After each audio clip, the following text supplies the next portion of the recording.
اسلام نے مرد کی دیت 100 اونٹ مقرر کی ہے، اور آپ جانتے ہیں کہ عورت کی دیت 50 اونٹ۔ اب جو ان احادیث کو پڑھتا ہے نا کہ رسول اللہ صلی اللہ علیہ وسلم نے اگر مرد قتل ہو جائے تو فرمایا 100 اونٹ ادا کرو، عورت قتل ہو جائے تو 50 اونٹ ادا کرو، وہ تو پاؤں سے زمین سے رکھ جاتی ہے کہ عورت کا خون مرد کے خون کے برابر نہیں ہے، عورت کی زندگی اور مرد کی زندگی برابر نہیں ہے۔ تو جب یہ بحث ایک مرتبہ آئی کہ عورت، اس کا خون آدھا، اس کی گواہی آدھی، اور اس کو وراثت میں بھی آدھا، تو یہ اسلام نے کیا کیا؟ اب تک مستشرقین اس پہ اعتراض کرتے ہیں، اور یہ جو امریکن لاٹ ہے، یہ بچے جب بڑے ہوں گے تو جس بچے کو پتہ چلے گا وہ ضرور پوچھے گا کہ یہ کیا وجہ ہے کہ اسلام نے اور رسول اللہ صلی اللہ علیہ وسلم نے عورت کا خون آدھا اور مرد کے 100 اونٹ اور اس کے 50 قرار دی۔ 8 مارچ کو جو کچھ پاکستان میں ہونا تھا ہوا۔ ایک جگہ دعوت تھی، حاضری ہوئی، تو بعض ایسی خواتین جن کا تعلق پی ٹی آئی سے تھا وہ اس دعوت میں آئی ہوئی تھیں، ہمیں کیا لینا دینا، تو جن صاحب نے دعوت دی تھی ان کے ساتھ بیٹھ کے، لیکن آواز مسلسل آ رہی تھی لاؤڈ سپیکر پر، تو ایک خاتون تقریر کر رہی تھیں اور صراحتاً کفر بک رہی تھی کہ ہمیں آزادی چاہیے، ہم نہیں مانتے اس مذہب کو۔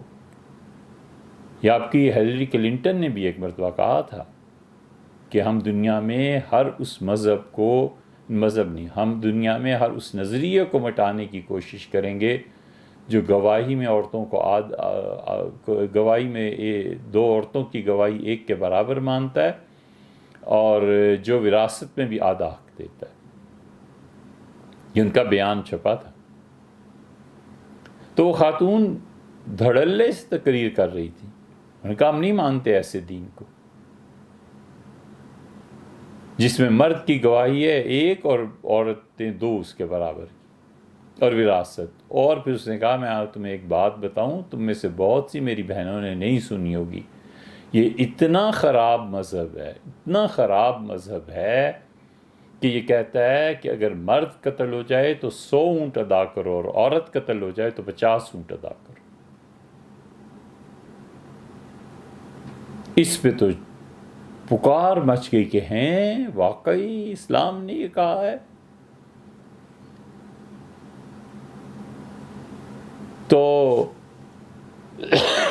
ایک صاحب نے مجھ سے کہا، ان میں تھوڑی بہت غیرت تھی، ان کے یار حد ہو گئی، ہمیں نہیں پتا لیکن مفتی کچھ کرو یار اس کا۔ پھر انہوں نے اس عورت کو جا کر، ان کی زیادہ تعلق تھا ان سے، کہا تم بیٹھو، اور وہ آیا ہوا ہے تو اس سے بات کرتے ہیں، کہا بلائیں اسے، تو بڑے غصے میں تھی۔ تو عورتوں نے کہا جی چھوڑیں سب مسئلے کو، ہماری دیت، ہمارا خون 50 اونٹ اور مرد کا خون 100 اونٹ۔ میں نے کہا آپ سے صرف یہی بات مجھے کرنی ہے، اور آپ مہربانی کر کے اسے سنیں، اور اس کے بعد ہم نے جانا ہے۔ اللہ نہ کرے کہ ایک لفظ بھی ہم اس میں چھوٹ کے۔ ہم نے کہا دیکھو بی بی، یقیناً شریعت نے یہ مقرر کیا، صحیح بخاری میں، مسلم میں، وغیرہ وغیرہ کتابوں میں بہت جگہ یہ مباحث آئی ہیں۔ حضرت رسالت آپ صلی اللہ علیہ وسلم نے اللہ کے حکم سے مقرر کیا ہے، قانون اللہ کے حکم سے بناتے تھے۔ وہ جو اجتہاد کرتے تھے، اگر اجتہاد میں ان سے بھی کوئی لغزش ہو جاتی تھی تو اللہ وہی نازل کرتا تھا تاکہ کل کو قیامت تک یہ دین جاری رہنے والا ہے، کہیں نبی کی کوئی لغزش امت کے لیے سنت نہ بن جائے۔ اور مجھے کوئی شک و شبہ نہیں ہے کہ رسول اللہ صلی اللہ علیہ وسلم نے جو فرمایا ہے سچ فرمایا، کہ بی بی بڑا آسان مسئلہ ہے۔ ایک لمحے کے لیے فرض کر لیں کہ میری بیوی قتل ہو جائے، تو اس کی دیت میں مجھے ملیں گے 50 اونٹ، میں مرد ہوں، اور اگر میں قتل کر دیا جاؤں تو میری بیوی کو میرے خون کے عوض میں ملیں گے 100 اونٹ۔ تو نفع عورت کا ہوا یا مرد کا ہوا؟ اس سے کہ مرد کمانے کی صلاحیت رکھتا ہے، اسے 50 اونٹ مل گئے، یہ بھی غنیمت ہے، دے دیے۔ کہہ دیتے بالکل نہ دیتے تو کون کچھ کہہ سکتا تھا؟ تو فائدہ عورت کو ہوا نا، 100 اونٹ مل گئے نا، تو یہ کون سا ظلم ہے؟ ہمیں معلوم تھا کہ اب کیا ہونا ہے، اور وہی کچھ ہوا کہ کاٹو تو لہو نہیں، ایسی چپ اور خاموش۔ ہم نے کہا یہ بس ایک بات عرض کرنی ہے کہ اسلام کو سمجھنا ہو تو کسی استاد سے جا کر پڑھیے۔